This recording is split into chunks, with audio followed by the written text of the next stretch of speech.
and we'll wait till we're here. Turn all the time acceleration off.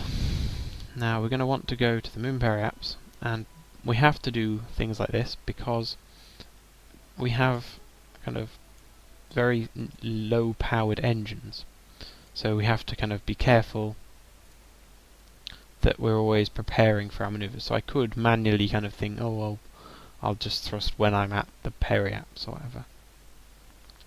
But the problem with that is that then you will be, hang on,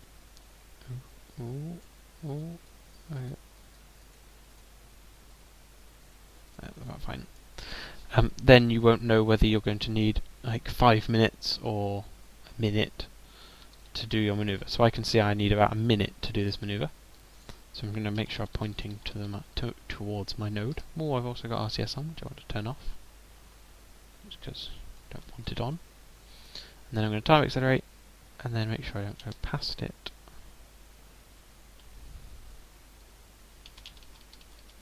So I want it to my node to be in exactly 30 seconds. So I'm just going to quickly go till I'm about there, and then I'll just go. And now my thingy will start reducing my apoaps, and this maneuver should perfectly do our orbit to a 20-kilometer orbit.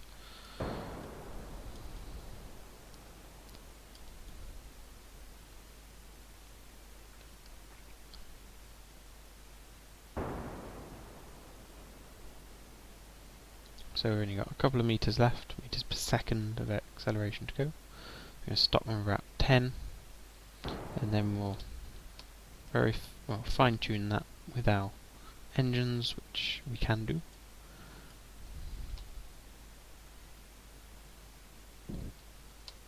Very, very slowly.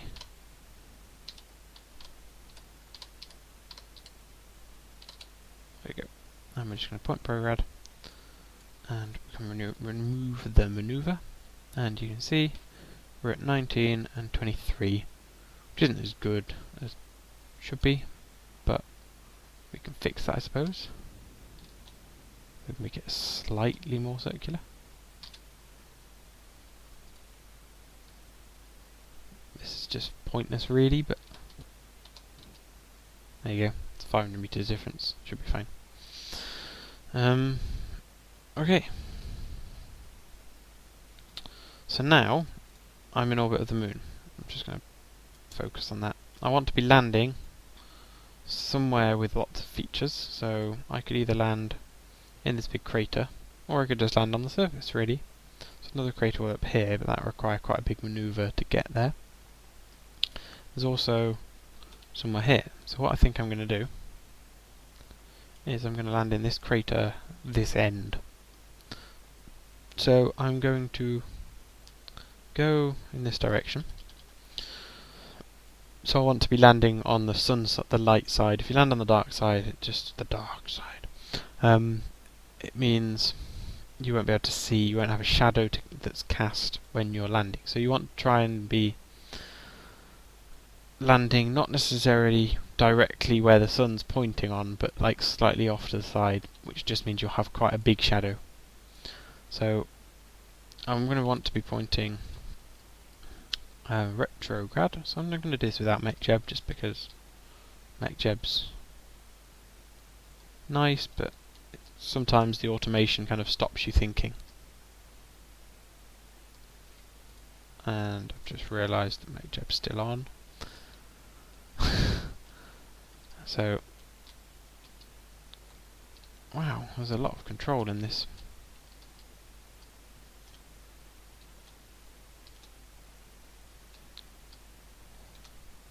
So we'll point and line up.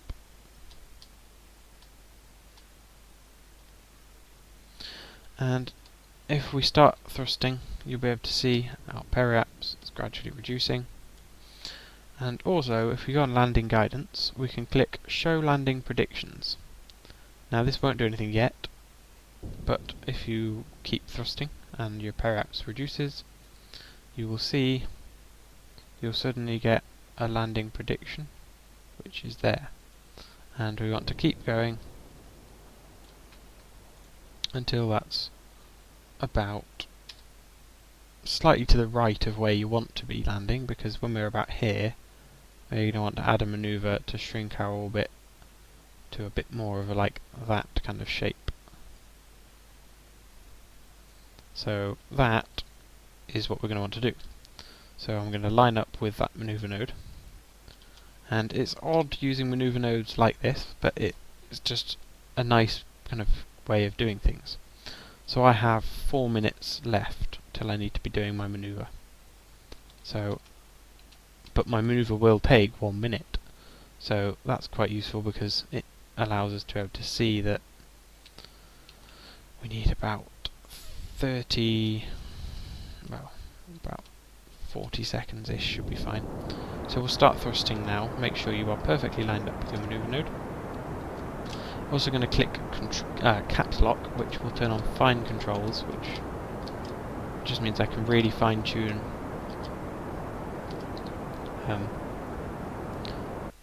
make sure I'm facing exactly where I want to be facing.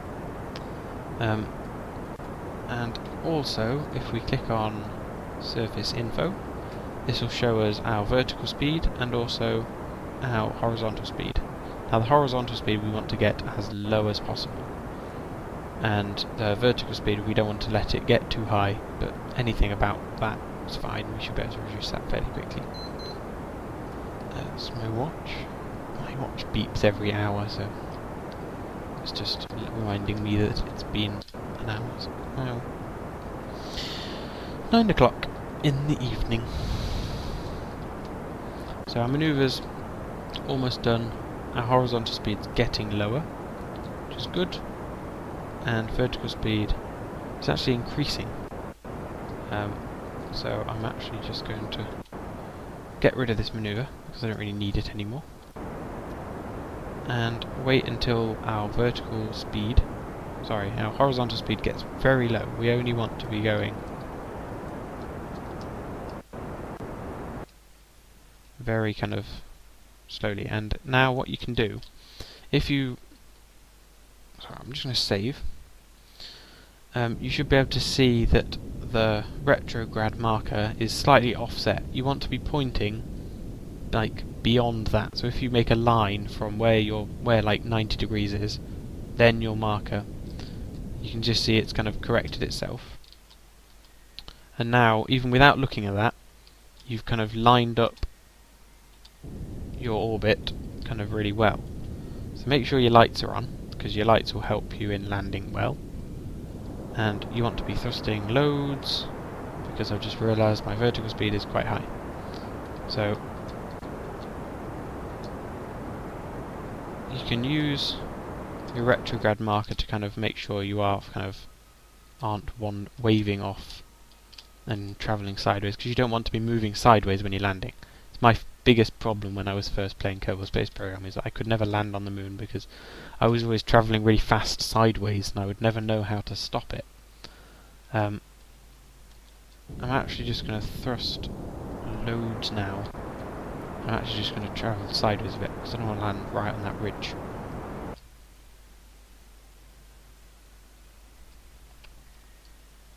So now I can show you what I mean, is that I'm lining up, so I'm pointing like the same side, basically,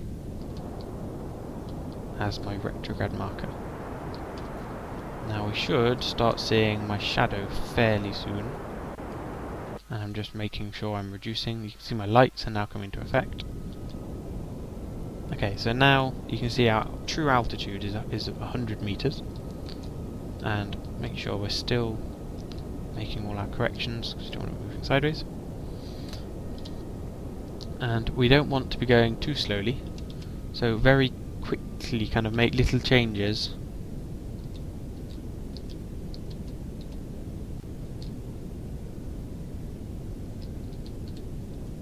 And basically we're landing on a huge ridge, aren't we, which we can't really do. So I'm going to have to move sideways, so I'm just going to thrust upwards, move sideways a bit.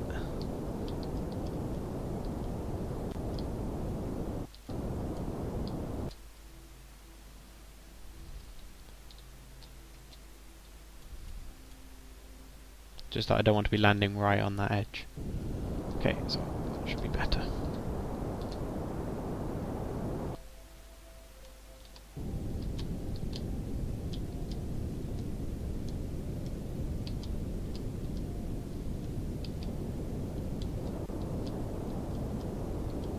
Okay, so here we go. There we go. Tip forwards. Tip forwards. RCS. There we go.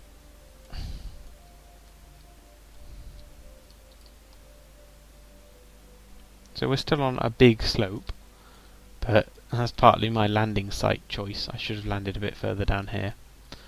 But that actually gives us something to fiddle around doing, but I won't do that at the moment, I don't think. I'll just EVA someone, and let go, and press R to activate their thing, and we have our first contact on the moon. So we're going to plant a flag, which will have our beautiful flag that's just one of the generic ones. And there we go, we can see Moon landing 1. We'll put number 1. Finally! Smiley face. There we go. So look at our very, very happy Kerbal has just landed on the moon. And there's his spaceship. So, walk him this way.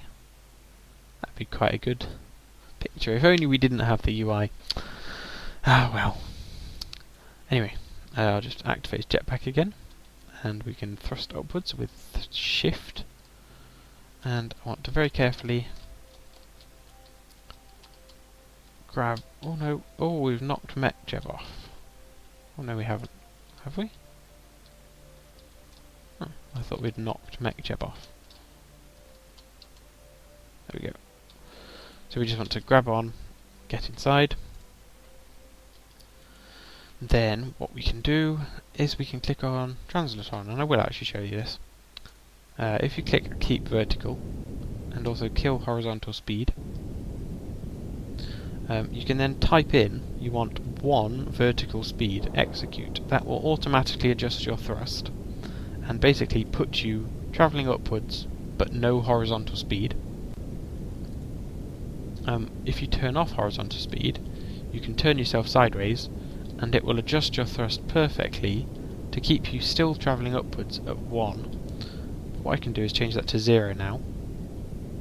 So this is very good for just travelling around on the moon's surface. So if you don't want to be landing there, which I didn't, you can just kind of point yourself in a direction. Be very careful, don't go overboard and throw yourself all over the place, because it will go a bit crazy if you flip it. But it's very nice having all the throttle completely adjusted by itself. So I can say this is a lot flatter than it was. So now if I click kill horizontal speed, it will quickly kill my horizontal speed. I can then go -1, execute, and then I'll start travelling down at 1 meter per second. But that's very slow, so I'm just going to change that to 3. And then change that to 1, but I won't click execute. I'll just wait until I'm very close. So the lights help an awful lot here, but you can also zoom out and see it like this.